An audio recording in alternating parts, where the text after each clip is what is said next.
নমস্কাৰ, মই শান্তনু।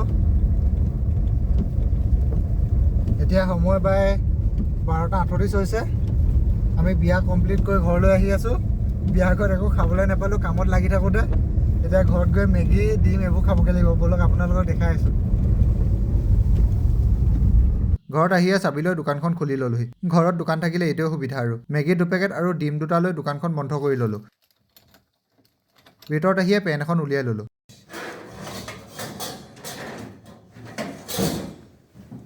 আমাৰ ৰান্ধনি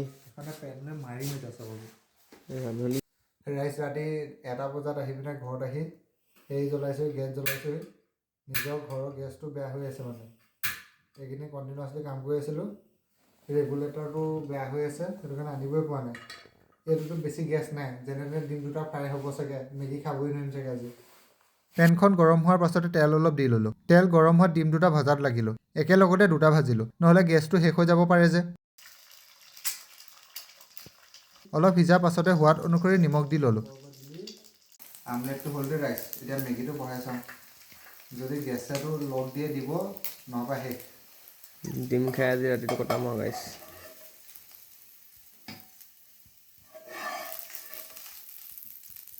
মেগীখিনি উতলাৰ লগে লগে মছলাকেইটা দি ল'লোঁ। ইমানখিনি সিজাৰ লগে লগে আৰু গেছৰ চিন্তা নাইকিয়া হ'ল। এতিয়া শেষ হ'লেও খাব পাৰিম। কিন্তু গেছটোৱে এক্সৰ দৰে ঢকা নিদিলে, একেবাৰে শেষলৈকে লগ দিলে। ইয়াৰ কাৰণে আজি আমি ভোকত শুব নালাগে। হোৱাৰ লগে লগে বাতিত মেগীখিনি বাঢ়ি ল'লোঁ। টেষ্টি নে? ৰাতি 2টা বজাত মেগী বে। ইছ। বাৰু আজিলৈ ইমানে। এতিয়া আমি খোৱাত লাগো।